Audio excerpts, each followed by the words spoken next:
The Rebellers, a novel by Jane Roberts, published 1963, read by Martin John, Chapter 2. Amazed, Fitch and Mandy looked down. The guards just stood there. Finally, a warning shot rang out. The speaker system boomed loudly in the courtyard. "There is no food here." Repeat, "There is no food here." "The gallery is government property. Go home." Repeat, "There is no food here. The guards have orders to open fire if you come closer." For an instant the crowd faltered. Then the loudspeaker sputtered. There were sounds of a struggle. A triumphant voice called out through the speaker, "We've got 5 guards down here as hostages. We want food, and we're coming in to look for it. Nobody will get hurt if they do what we want. But we mean business. One move and these guards are dead." Fitch waited to see what would happen. Within minutes the art warden said in a hoarse voice, "Guards, lay down your arms." The speaker sputtered and went dead. Fitch looked around the cell, realizing for the first time how incredible the attack really was. For all his reasoning, he hadn't really felt that it would happen. Emotionally, he couldn't believe it. Whatever order he had known was being threatened. His support was being undermined. The monotonous ritual of his days destroyed. Yet he made his decision quickly. He looked around the cell again for the last time. Here he had spent his life. He knew all the details in each of the old paintings that lined the walls. He knew how the sunlight filtered into the room in the mornings. But from outside came the sound of screaming voices, and shots rose up from deep inside the gallery. He rushed out into the hall. The others still stood in their rooms, staring down into the yard below. They were too shocked to move. Fitch knew exactly where he was going. He didn't know if his idea would work, but at least he had a plan. Mandy, still looking backward, followed him in a daze. Fitch said sharply, "Come on, get in." He opened one of the dumbwaiters quickly, got inside, and pulled Mandy in after him. As he closed the door, he heard the others begin trailing out into the hallway. "There's an old bomb shelter," Fitch muttered. He pulled the cord. With an alarming loud creak, the dumbwaiter began to move slowly downward. Fitch didn't know if it would hold both of them or not, but Mandy's face was deathly white, and Fitch was afraid that Mandy wouldn't make it alone. The dumbwaiter took a good 10 minutes to go down the 15 stories. At about the 7th floor, the halls grew noisy. Feet rushing up and down. Voices called out. Then, sickeningly, the dumbwaiter banged down in the huge cavernous kitchen beneath the building. Fitch put his hand over Mandy's mouth and held his own breath, listening before he opened the door. Actually, Fitch wondered why he'd taken Mandy along, and he realized that he'd felt somewhat responsible for him. Mandy had followed him because he'd been too shocked to think for himself. Huddled there in the dumbwaiter, Fitch wondered if he should have come alone. He opened up the door cautiously. As he'd feared, the attackers had headed for the kitchen, and it was necessary for him to cross the huge room in order to reach the vaults and escape. He watched through the slitted door opening. Someone yelled, "We'll burn the place down!" The commotion was deafening. The crowd of people was concentrated at the further end of the room. Suddenly a voice screamed out, "Hey! Bread! Here's some bread!" The voices shifted. The crowd moved off to the pantries adjoining the kitchen. Fitch threw open the door all the way. The vaults had been opened. He and Mandy made a dash for them. A shot rang out. Fitch remembered being surprised, although he'd heard a shot earlier. Guns were almost non-existent as far as the general population was concerned. The next instant, he'd realized he'd been hit in the leg. The crowd came bursting in again. He lunged out at them, fell, and lost consciousness. When he came to, Mandy was gone. The kitchens were quiet. The heavy iron oven doors were all thrown open, and the cupboards ransacked. In the distance, Fitch heard yells and shouts, as if the fight had moved to the upper levels. The guards had been locked up somewhere. He could hear them banging against the walls. And then there was a crash as if a door had been forced open. He got to his feet painfully and looked around for Mandy. The whole floor was deserted and in rambles. The attackers had searched everywhere for food and then apparently abandoned it, rushing upstairs instead. But Mandy had disappeared.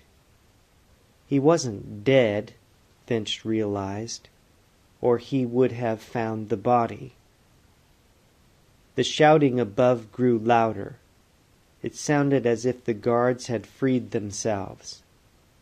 Quickly, Fitch wobbled to the end of the vaults, searching for the air conditioner.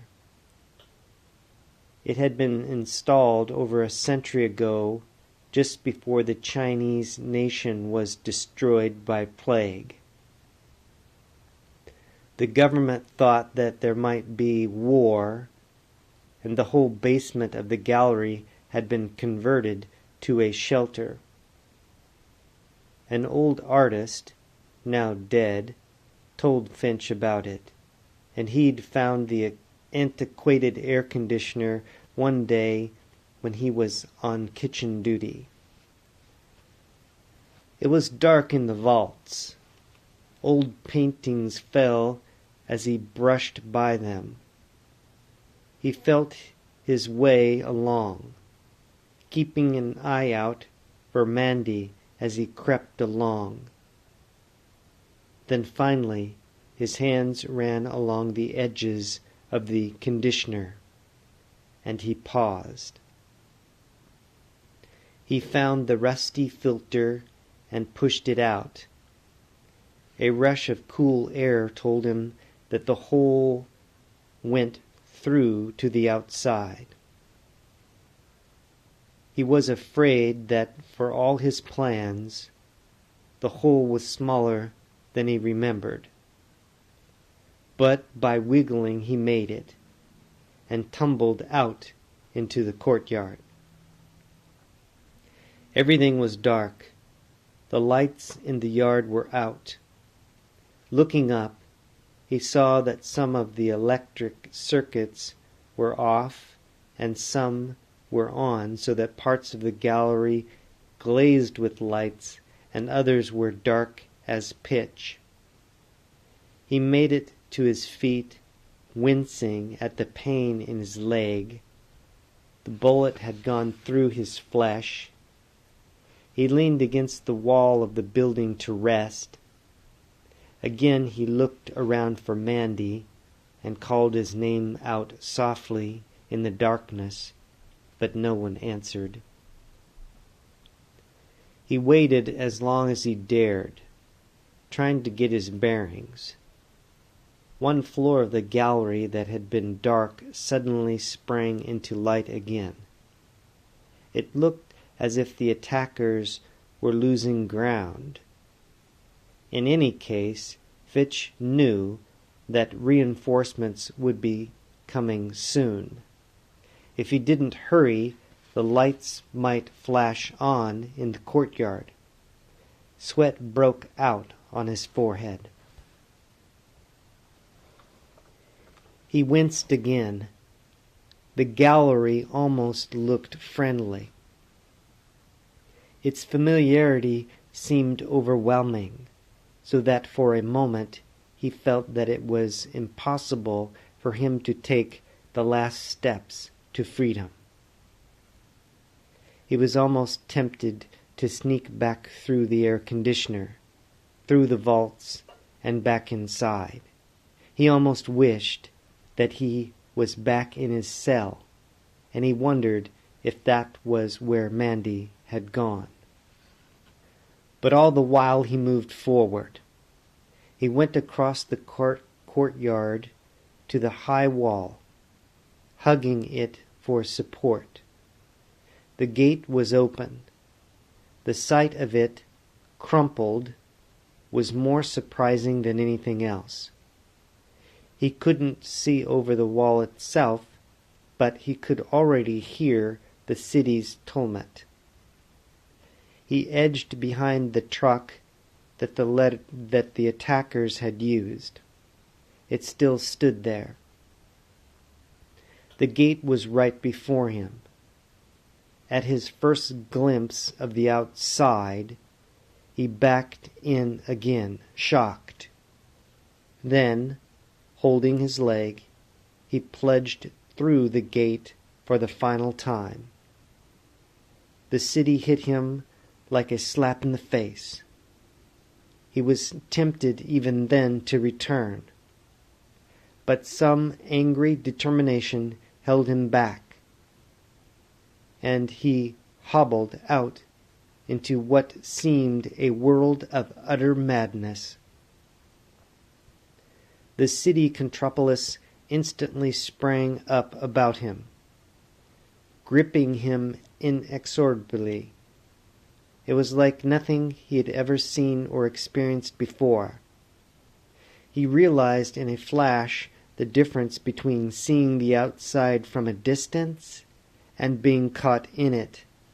He stood amazed at the stench, the thickening closeness of the people, the piercing screams, contrasts,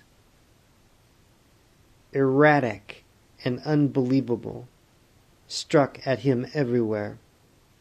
Above the solid mess of populace, over the filthy sidewalks and gutter beds and niches, the huge neon lights glimmered. Directly beneath them lay the exhausted, the drugged, the sleeping.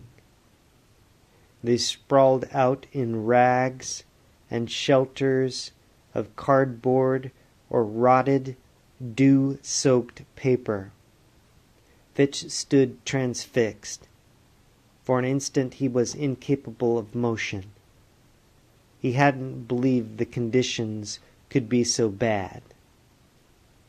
His wide, aloof eyes traveled in a horrified circle from the mistily illuminated slums on the mountain sides, down to the dark shapes of the huts by the river.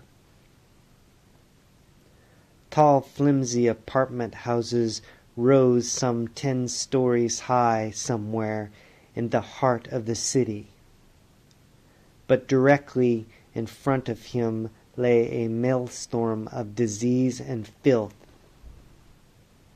Flickering lights of all sorts glimmered as far as his eyes could see. There were fantastic faces, terrible contortions of bone and muscle, a nightmare assortment of sounds and shapes and colors. He stumbled. Against his sandaled foot something moved. The thing collected its hulk, rolled over protestingly. It was a man or woman, impossible to tell, swathed in some sort of gummy plastic. Finch bent over the figure. He muttered, "Are you all right?" The thing just thrashed about for an instant, collected itself into a shivering bulk, and retreated like some prehistoric monster in its shell or plastic and fear. The small circle of isolation about Fitch closed. 15 or 20 scantily clad people came crashing down the street, pushing him aside not callously, but as if he were not there at all. The figure on the ground was trampled upon. Another crowd came, singing out in a sort of raving mad screech. Fitch moved back this time, pressing up against the dirty side of the building. From somewhere an arm reached out and encircled him. A voice yelled, "Hey, dance! It's a dance! We're merry! Dancing the night away, away, away!" The pitch of the voice was ear-splitting, shrill, and high. The face thrust out to Finch's was red and shiny and pock-marked. The eyes were brilliant and sick, and the mouth wore an insane grimace that instantly cautioned Fitch to watch his step. He said, "Yeah, okay," and let himself be swept along with the rushing fever of the voices and the hot, unhealthy ecstasy of the dancing feet. The group bumped into the side of a shop. The arm that gripped Fitch let go. Quickly, his heart pounded painfully. Finch dropped down on the ground and wiggled over into a small pool of darkness. The man muttered, "Now where did he go? Where's that devil?" The sound of fumblings and a few curses came alarmingly close and then died away. Fitch found that he wasn't alone in the shadows. He grabbed hold of what appeared to be a pile of rock or wood, but the whole thing tremored. A variety of hands and legs disentangled. A sickening odor rushed up, as if he'd pried open the heart of some poisonous flower. Seeing the thing rouse, he backed off. For the next few minutes, he was able to feel his way along the sides of the building that rose up close to the sidewalk. To his right lay the teeming walk itself, with its chaotic, continuous swarm of rushing, yelling people, the deep gutter piled with sleepers, and the wide road was the scene of astounding activities, impossible at first to decipher. Some people were dancing in heightened frenzy, forming ever-changing circles, cavorting in motions both obscene and sacramental. These screamed out wild chants and gibberish. Along the walks, innumerable fistfights broke out, another beginning as one ended. The violences twinkled like stars, one after another. In one flash of street light, Fitch saw 4 naked children chasing a rickety dog through the groups of dancers. They carried sticks and threw stones, shouting all the while. Fitch shook his head. His leg was throbbing so that he could hardly think.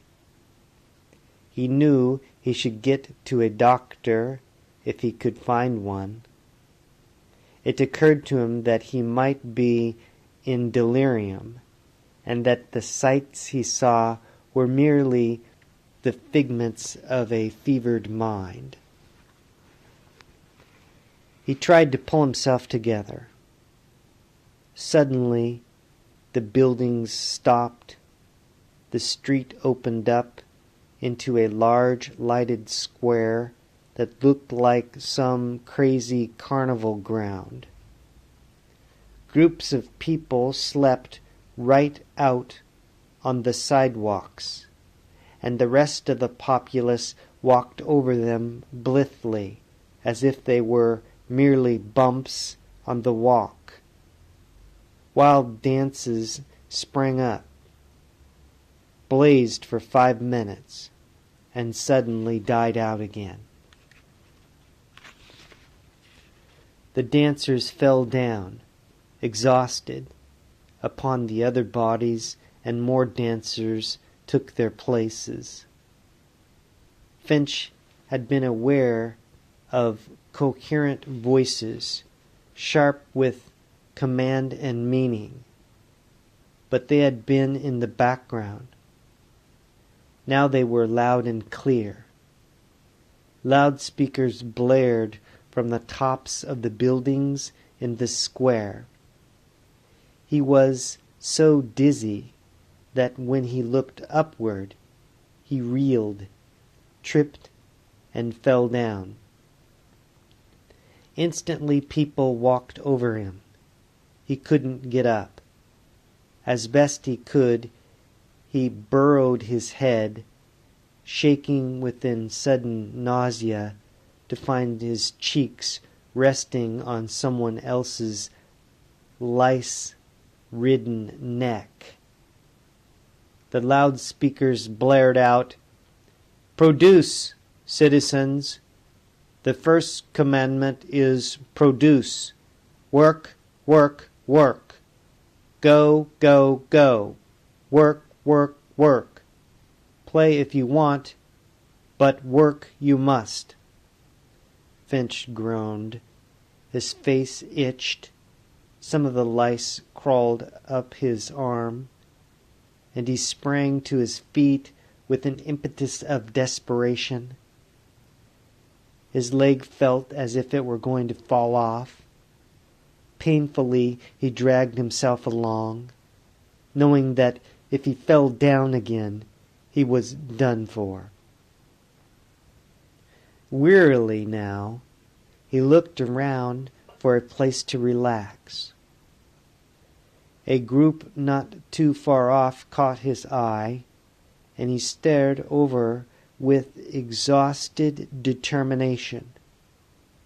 About 300 people stood in a circle, and he hoped to hide himself on the edges of the crowd. The people stood with their arms around each other, swaying back and forth, listening to someone who was beyond Finch's vision. He got to the outskirts of the group. A man at the end of the line caught his hand almost automatically. They resumed their swaying. Fitch just let go gratefully, swaying back and forth with the others, leaning against the men on either side. He was incapable of concentration. For what seemed centuries, he just swayed back and forth, his eyes closed. All he was conscious of was the pain in his leg. Then the leg went numb. He looked around. It was still night, but a dull gray light tingled the sky above the buildings. His head fell backward. Time passed. He opened his eyes again. He was still swaying with the others. Looking around the square, he saw something familiar at last. Reproductions of paintings, some of his own work, glared down from the building sides and rooftops. They were illuminated with neon, the colors strangely brilliant and unreal. His copy of the Mona Lisa smiled down at him. The curved lips with their enigmatic secret made known, for the fields and meadows grew up about her face as he had painted them. Only now technology had worked miracles.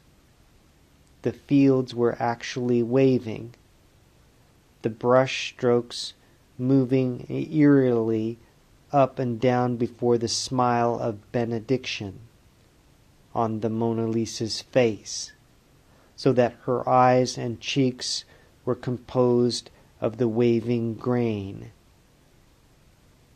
He had painted her as the mother of food production. But the painting's mechanical life frightened him more than anything else he'd seen. The wheat, moving as it did, was like a million fingers pointing across the features of the face. The effect was sinister and threatening. All around the square, other paintings were similarly activated. They glared down as the loudspeakers boomed out, "Work, work, work! Food, food, food! Go, go, go!" The throbbing started up in Finch's leg again. With a horrified shudder, he looked down. He and all the others were weaving their crazy circle on the bodies of the exhausted who had fallen. A man's voice yelled out from the center of the circle, but he couldn't make out the words. He tried to disentangle himself, to break off. "Let me go," he muttered. He tried to yell, but he was too weak to speak. No one paid any attention. The swaying was making him sick. His arms felt ready to fall out of their sockets. Automatically, the men on either side of him tightened their grip upon his hands. He looked into their faces and discovered to his amazement that everyone was feverish. The whole circle would clatter to the ground like puppets if any single link broke. He looked up again, hopelessly. Blazing on another building was a monstrous Van Gogh wheat field.